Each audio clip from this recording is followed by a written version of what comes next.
You rock, my friends. You Rock podcast is for women like you who want to own your life and live an engaged and joyful life. Hosted by Dr. Aliyah Majid, mom of 3, devoted wife, and a scientist turned life coach on a mission to empower women to take control of their lives. In this podcast, we deliver tools, insights, and inspiration on rocking your own life, owning to your highest potential, and becoming the best version of you. Now, here's your host, Dr. Aliyah Majid. Assalamualaikum and welcome back again to this episode. This episode is about acquiring a healthy relationship between giving and receiving.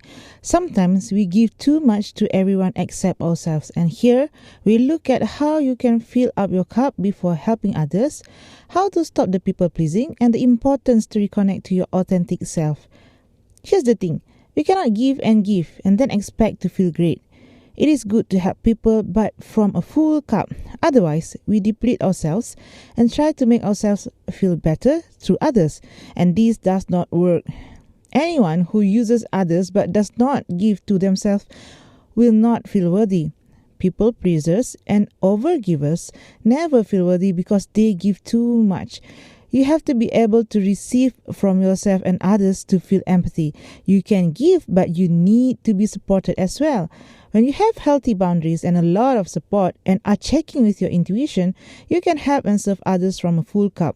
You won't feel like an imposter because you feel that you are practicing what you're preaching. People pleasers are known for doing whatever it takes to make other people happy. While being kind and helpful is generally a good thing, going too far to please others can leave you feeling emotionally depleted, stressed, and anxious. So what is people pleasing? People pleasing involves putting someone else's needs ahead of your own. People pleasers are highly attuned to others and are often seen as agreeable, helpful, and kind. However, people pleasers may have trouble advocating for themselves, leading to a harmful pattern of self-sacrifice or self-neglect. There are several characteristics that people pleasers tend to share, and here are some signs that you might be a people pleaser too. Number 1, you have a difficult time saying no. Number 2, you are preoccupied with what other people might think. You feel guilty about saying no, and you feel that turning people down will make them think you are mean or selfish. Number 5, you agree to things you don't like or do things you don't want to. And 6, you struggle with feelings of low self-esteem.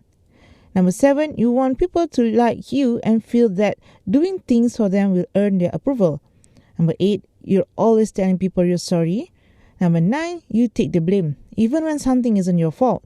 Number 10, you never have any free time because you are always doing things for other people. Number 11, you neglect your own needs to do things for others and you pretend to agree with people. While people might often describe you as a giver or a generous person, all of this work to keep others happy usually leaves you feeling drained and stressed out. For you to stop people pleasing, you need to know some of the reasons why you might be engaging in this kind of behavior. There are several causes of people pleasing behavior, and here I'll share some. Number 1 is lack of self-confidence. Sometimes people engage in people-pleasing behavior because they don't value their desires and needs. Due to a lack of self-confidence, people-pleasers need external validation. Indeed, they may feel that doing things for others will lead to approval and acceptance. Number 2, insecurity. In other cases, you might be people-pleaser because you want people to like you. If you're not, you want people to like you. If you're insecure because you're worried that if you don't make other people happy, they won't like you anymore. Next, if you are a perfectionism, sometimes you tend to please people because you want everything to be perfect. And lastly, you might be a people pleaser because of your past experiences. Painful, difficult, or traumatic experiences may also play a role. People who have experienced abuse, for example, may try to please others and be agreeable as much as possible to avoid triggering abusive behaviors in others. You see, people-pleasing isn't necessarily a bad thing. Being a constant and caring person is an important part of maintaining healthy relationships with loved ones.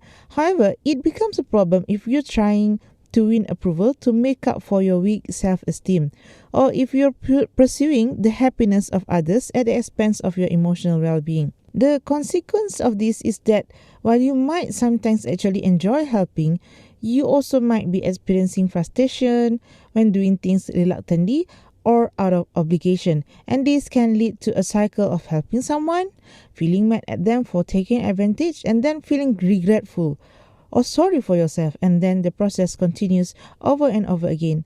Efforts to keep other people happy can also stretch your own physical and mental resources too thin.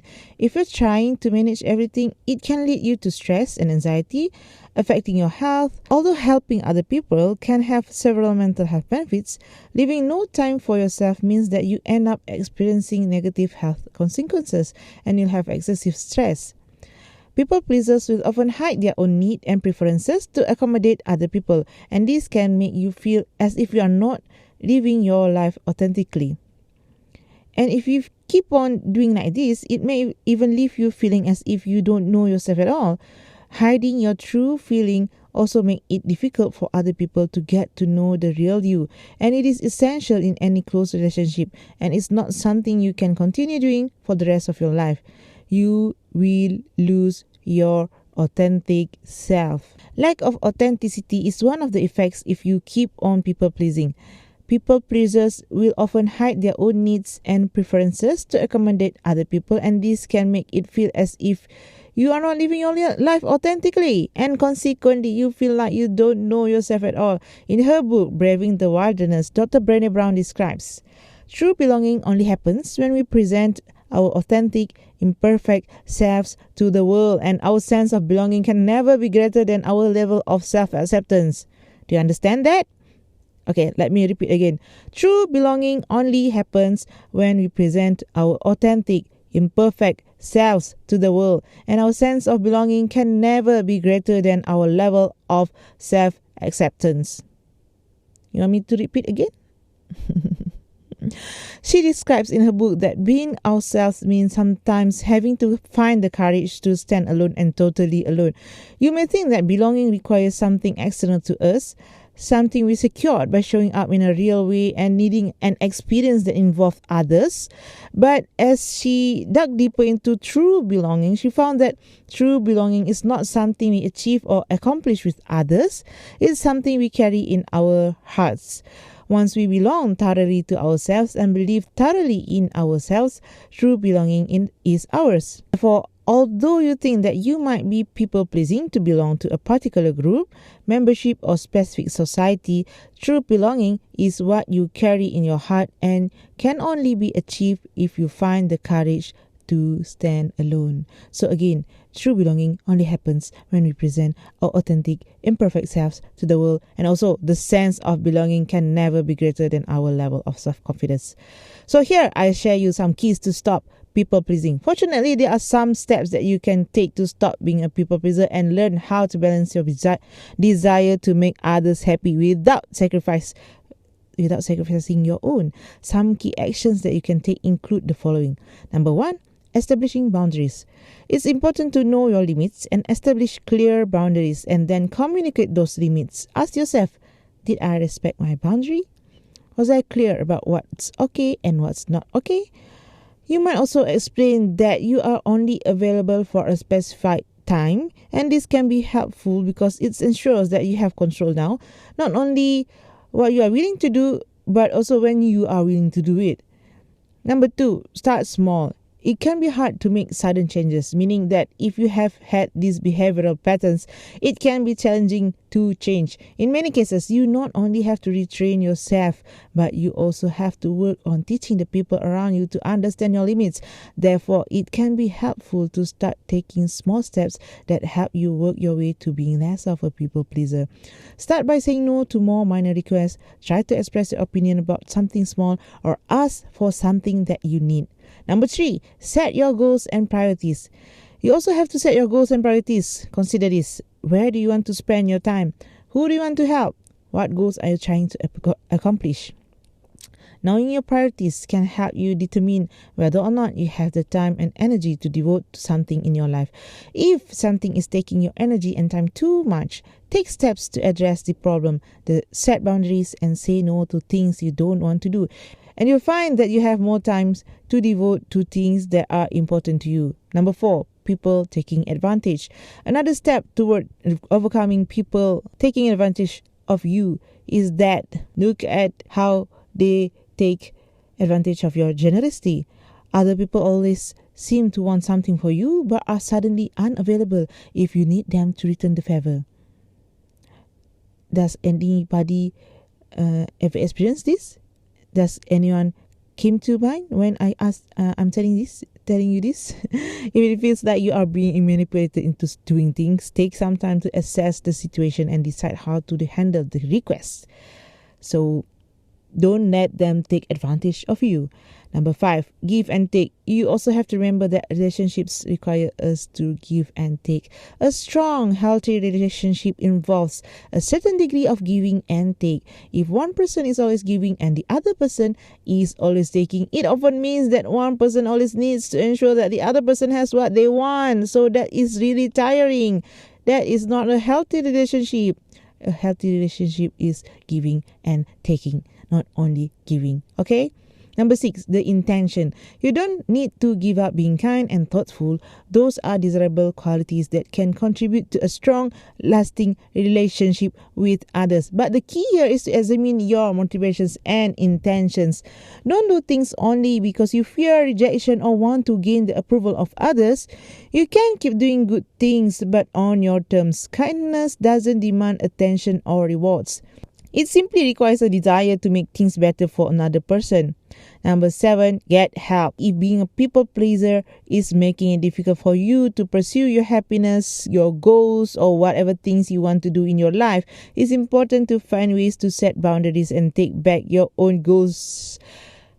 Take back your own time. Remember that you cannot please everyone. If people pleasing is something that you want to work on, you can also talk to me. I have a free discovery call for 30 minutes that ends this month. We'll go through things that you can do right now to help you manage your time, attention, and energy, and set goals and priorities so that you have the plans and concrete action steps to take you from what you are feeling right now to what you dream of being. Some of the ways to also reflect on whether you are a people pleaser. Ask yourself these questions. Do you have resistance or laziness when it comes to doing things that are just for you or doing something outside the realm of your typical day-to-day activities? Did you grow up in a house where you do not feel seen? Do you often dread doing something because you're afraid you're going to disappoint other people? When it comes to serving others, are you doing it because you feel good or because that's the way you live yourself? In short, you have to be able to receive from yourself and others that you can help and give, but you need to be supported too. And remember that instead of judging and analyzing yourself, observe yourself naturally and connect with your intuition and stop people pleasing and make your life priorities starting now. That's all for today's episode. I'll see you next time. Bye-bye.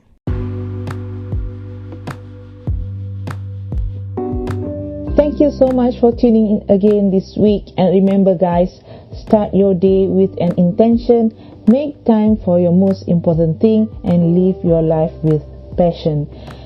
These days, distractions and interruptions are everywhere, and we lost focus on what matters to us most.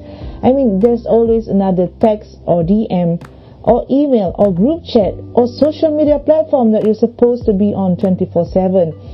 What if there was a smarter, better way for you to start each day feeling energized and focused?